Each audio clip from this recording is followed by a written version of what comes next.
Olá, eu sou Birici Santos. Sim, este nome diferente que você acabou de ouvir. Eu me chamo Birici, que é um nome indígena e significa pingo d'água. E embora meu pai tenha sido um grande estudioso da cultura indígena, eu acabei me tornando Bia. E vou começar a contar um pouquinho da minha trajetória profissional para você a partir dessa mudança de nome, vamos dizer assim. Vamos lá?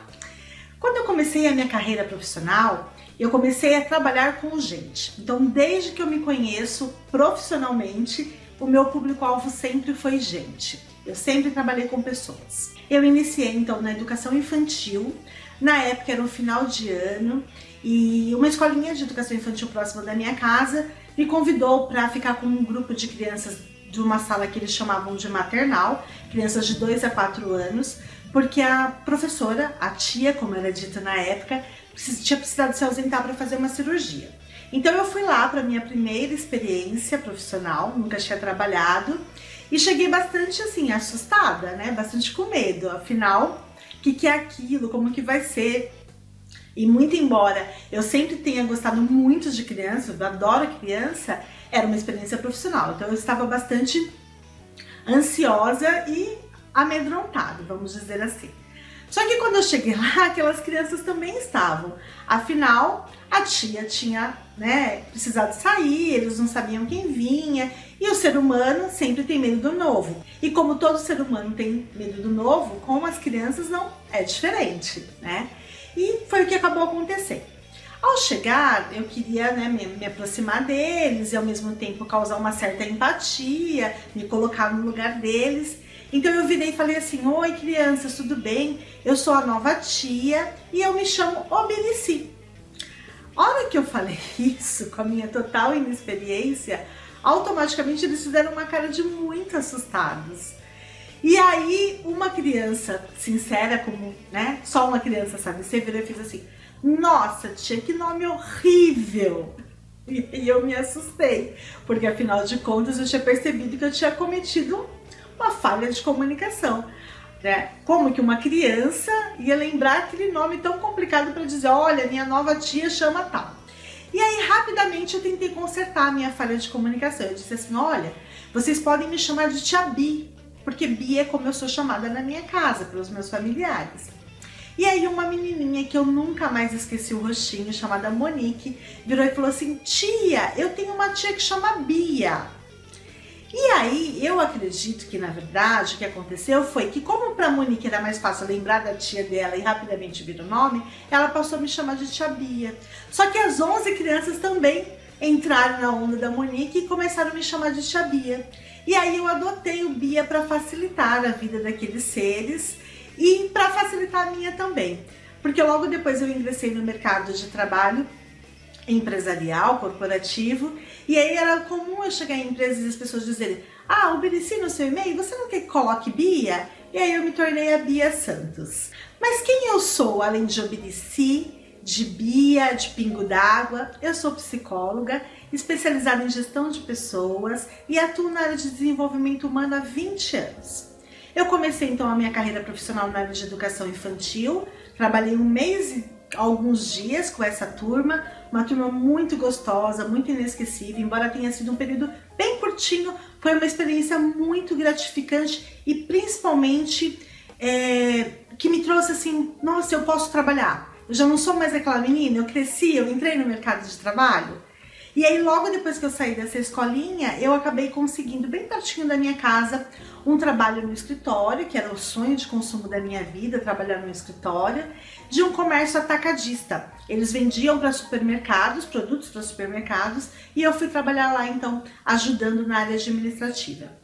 Fiquei nessa empresa, adquiri bastante experiência, senti o sabor da primeira promoção, da responsabilidade, aprendi o que era um feedback, que de vez em quando a gente não pode dizer o que a gente pensa, enfim.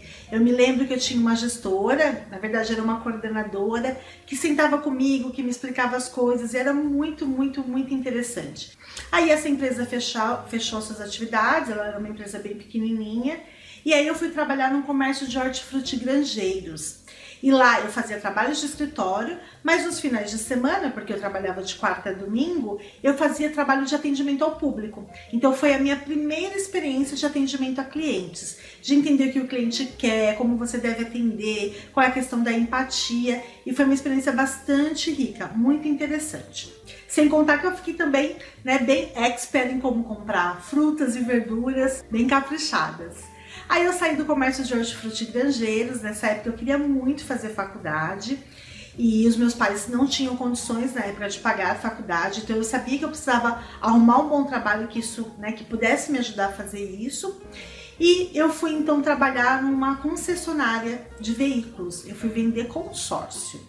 Essa experiência foi realmente um divisor de águas na minha vida. Eu tive o privilégio de ser contratada na quarta equipe. Era uma concessionária que tinha 4 equipes de vendas para consórcio. E essa equipe, quando se formou, eu fui a primeira vendedora a ser contratada. E durante quase 20 dias, o nosso supervisor ficou nos capacitando, ensinando. Eu costumo dizer que foi o treinamento mais intensivo que eu fiz em toda a minha vida, porque foi intensivão mesmo. E o que eu acho interessante contar é que mesmo que a gente não tenha experiência, se você tem uma boa capacitação, se você tem uma boa formação, se você tem alguém que é expert naquele assunto e que começa a te ensinar, e você tem acima de tudo a atitude de colocar em prática aquilo tudo que você aprendeu, você tem muito sucesso. E foi o que aconteceu comigo. Eu fiquei nessa empresa por quase 7 meses, mais ou menos, e no terceiro mês eu já era número 1 de vendas da minha área. E eu adorava vender consórcio, adorava entrar em contato com as pessoas, a cada ligação uma aprendizagem, aprender uma forma nova de persuadir, de argumentar, de mostrar para as pessoas que você não quer tomar o tempo delas, mas pelo contrário, enfim, foi muito bacana.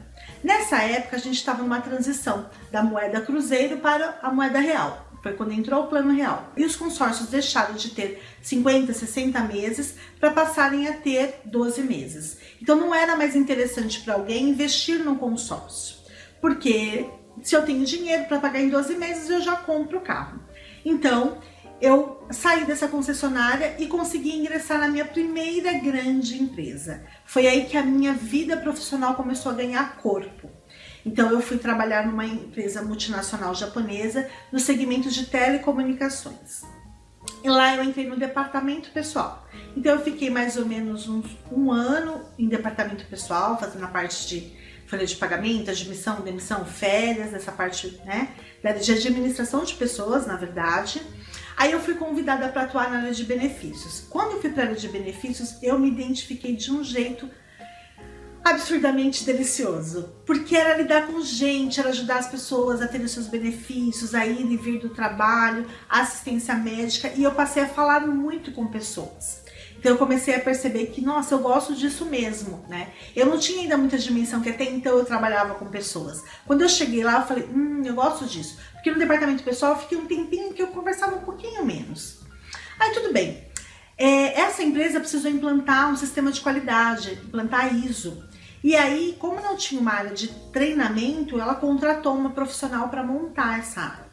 Quando essa profissional veio e começou, né, a montar essa área, era alguém muito participativa, ela gostava de dividir, e eu, muito curiosa, ela começou a me contar, me explicar o que era uma área de treinamento, como funcionava, e eu comecei a me encantar por aquele mundo que ela estava dizendo. Lembrei do meu treinamento lá, né, na área de vendas. Falei, nossa, olha que interessante, né? Fez tanto sentido. Eu só não fiquei lá porque realmente o plano mudou, enfim.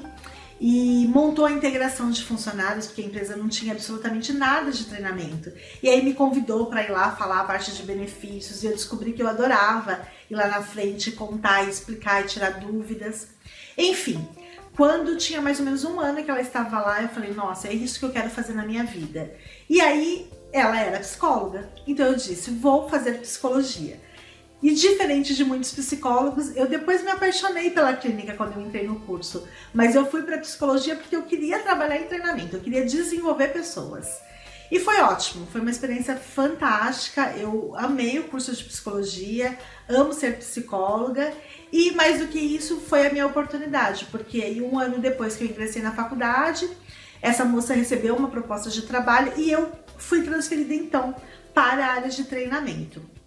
responsável por fazer todo o levantamento de necessidades de treinamento, treinamentos técnicos, treinamentos comportamentais. Em São Paulo a empresa tinha 800 funcionários, mas no Brasil todo 1.500, então tinha que olhar treinamentos internos, externos, enfim, muito gostoso, foi um excelente aprendizado.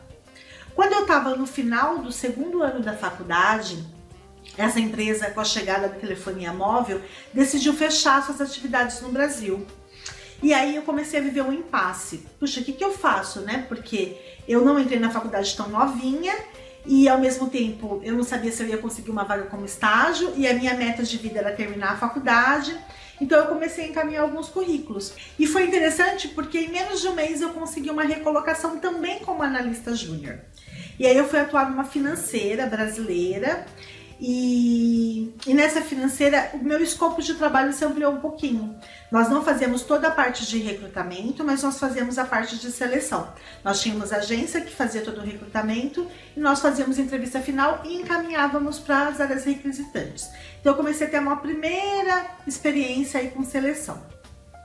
Uma das coisas que eu acho mais interessante é que na multinacional japonesa eu delineei qual era a minha carreira, o que eu queria para minha vida, por que eu queria ser psicóloga, porque treinamento era a minha paixão e isso ficou bem marcado, que eu realmente me identificava e que teria sucesso com isso.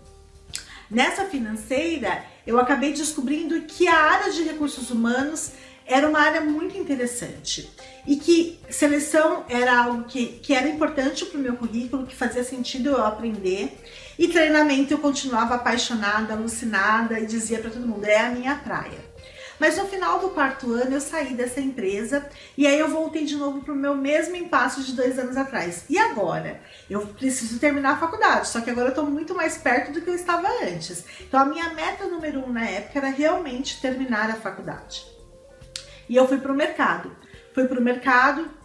E como eu precisava pagar a faculdade, não fiquei escolhendo. A primeira proposta que apareceu foi uma proposta de estágio. E nessa proposta de estágio, para atuar num segmento também diferente, que eu não tinha trabalhado ainda, que era logística e transporte de medicamentos, eu percebi que tinha ali uma proposta interessante e que eu conseguia atingir a minha meta. Um bolsa auxílio atraente, benefícios muito legais. E eu falei, quer saber, eu vou encarar essa. Na época, algumas pessoas chegaram para mim e disseram, nossa, Bia, mas como que você vai fazer isso? Você vai estar dando um passo para trás. E eu sempre dizia para as pessoas assim, olha, sob o ponto de vista do cargo, sim, eu estou dando um passo para trás. Mas sob o ponto de vista de experiência, não. Porque essa empresa era uma empresa nova, brasileira, e que não tinha nem recrutamento e nem treinamento. Então eu fui fazer a parte de treinamento que eu já tinha experiência e fazer a parte de seleção, recrutamento e seleção. Sendo que seleção eu tinha experiência, mas recrutamento não. E aí foi a minha grande escola em fazer trabalho de mapeamento de perfis, de desenvolvimento de competências, que depois, muito à frente, eu passei a utilizar na área de desenvolvimento realmente de pessoas. Então eu costumo dizer que eu bati a minha meta, né? Eu consegui chegar lá, me formar e de estagiária eu cheguei até analista sênior nessa empresa. Quando eu estava no finalzinho, eu trabalhei nessa empresa há mais ou menos uns 7 anos, eu comecei a perceber que algumas coisas já não estavam tão legais como era no começo. E nomeadamente na parte de valorização. Eu sabia que eu podia fazer mais, que eu podia dar mais, mas era como a empresa não quisesse mais. Aqui eu gosto sempre de fazer uma ressalva, porque esse era como se a empresa não quisesse mais, era um sentimento meu. E isso é muito importante, porque às vezes a gente projeta, a gente diz para o outro, né, que a responsabilidade é deles para não assumir aquilo que é nosso. Só que nessa época eu não tinha consciência disso. E aí, enfim, eu falava e parecia que não era ouvida, eu pedia, eu fazia muitos treinamentos, eu fazia a coisa acontecer, mas eu tinha uma sensação de que não era valorizado, enfim. O final dessa história é que eu acabei indo para o mercado. E ao ir para o mercado eu consegui também como analista sênior uma colocação numa grande empresa. Uma empresa que na época tinha 90 mil funcionários e que realmente era uma empresa assim que você fala, nossa, aqui tem uma possibilidade de crescimento gigante. Eu fui trabalhar numa área estratégica dentro de uma universidade corporativa, onde essa área tinha como responsabilidade desenvolver competências e sucessão, fazer sucessão de carreira. Então, a gente preparava um funcionário de um cargo para outro cargo. E aí eu falei, nossa, eu tô numa mina de ouro, eu consegui realmente ter uma oportunidade muito bacana. Comecei então a trabalhar nessa empresa, entender muito diferente de todas as empresas que eu tinha trabalhado, uma cultura totalmente diferente, pessoas diferentes, uma equipe muito madura, uma equipe grande, 20 pessoas, na verdade eram 19 pessoas na equipe, e eu comecei então a pensar como que eu me destaco nesse mundo, né?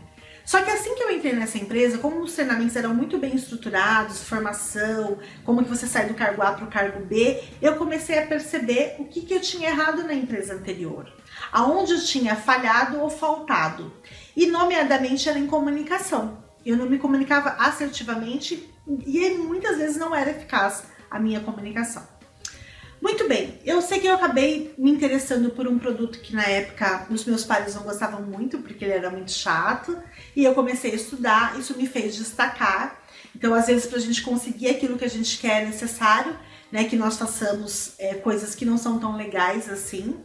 E isso me trouxe o meu primeiro grande projeto dentro dessa organização, que era desenvolver para toda a grade de líderes, começando do supervisor até o presidente da empresa, um treinamento de comunicação oral e escrita. E eu passei então, a partir desse projeto, a estudar muito sobre o assunto e principalmente a estar com consultorias especializadas sobre o assunto. E de novo eu ganhei uma nova paixão, eu me apaixonei pela área de comunicação e comportamento humano. E falei, nossa, isso é fantástico, comecei a estudar, eu comecei a aprender técnicas, e eu ia aprendendo aquelas técnicas, ia colocando em prática e tinha resultados diferentes, e começava a fazer uma análise, olha, lá atrás eu falava demais, tinha pouca atitude, reclamava muito do outro, não era assertiva, enfim, eu comecei a ter muitos insights.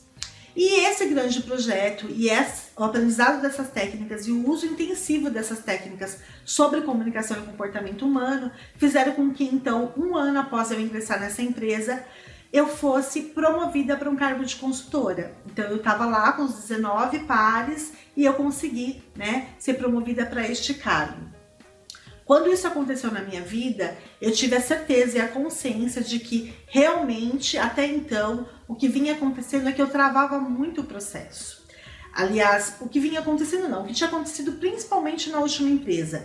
Porque quando eu adquiri consciência sobre comunicação e comportamento humano, eu lembrei que lá na época do consórcio era o que eu fazia. Depois nessa empresa que eu trabalhei como analista júnior também, eu fazia muito isso. Mas quando a gente começa a sentir algumas dores e não percebe que nós podemos ser o nosso agente de mudança, a gente começa então a dizer que o outro é responsável.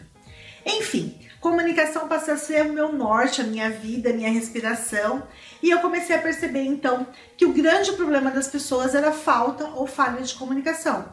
O desgaste no relacionamento, o não entendimento do cliente, a reclamação, até o elogio estava relacionado com não faltar ou não falhar em comunicar-se. O interessante de tudo isso é que quando eu estava trabalhando nessa empresa de transporte e logística, eu conheci o Fernando.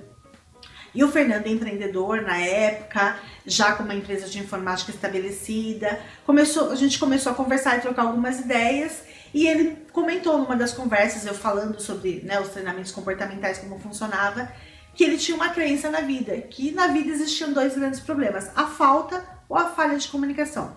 Quando ele falou aquilo, nossa, fez todo sentido para mim, todo sentido. Falei, cara, é verdade. Eu fiz uma reflexão e comecei a perceber que os problemas que eu tinha tido pelos lugares onde eu tinha passado estavam relacionados com falta ou falha de comunicação. E aí eu comecei então a avaliar. E toda vez que alguém trazia uma queixa, uma colocação durante um treinamento, ou uma dificuldade para mudar um comportamento, estava lá, a falta ou a falha de comunicação. Comecei a ficar muito incomodada com isso. Falei, gente, acho que eu preciso ajudar mais pessoas. Embora eu trabalhasse numa empresa com 90 mil funcionários, eu tinha uma sensação de que eu precisava ir para o mundo e contar para as pessoas, né, que elas podiam melhorar a falha e a falta de comunicação. Foi então que eu, junto com o Fernando, decidimos criar a nossa própria consultoria. E aí nós abrimos a SM Factory, que é uma consultoria especializada em desenvolvimento de pessoas nas áreas de comunicação e comportamento humano. Na SM Factory nós atuamos em company, então nós vamos até as empresas, oferecemos o nosso trabalho, a empresa nos contrata e nós vamos lá e ministramos as formações. sempre customizada, ou seja, sempre com a cara e com o jeito, com a cultura da empresa. E isso ficou muito interessante e aí o nosso leque aumentou, que era assim, realmente o problema é falta ou falha de comunicação. Então a hipótese não era mais uma hipótese, era uma confirmação. E nós ficamos então fazendo esse trabalho. O Fernando também ajudando algumas empresas em Portugal, eu aqui no Brasil e fomos caminhando. E há 6 meses nós começamos a sentir de novo um certo desconforto, que era... São treinamentos caros, são treinamentos que não são todas as empresas que têm budget, que têm um caixa que possa investir. Então isso fica muito também, né, dependendo da empresa poder investir ou não.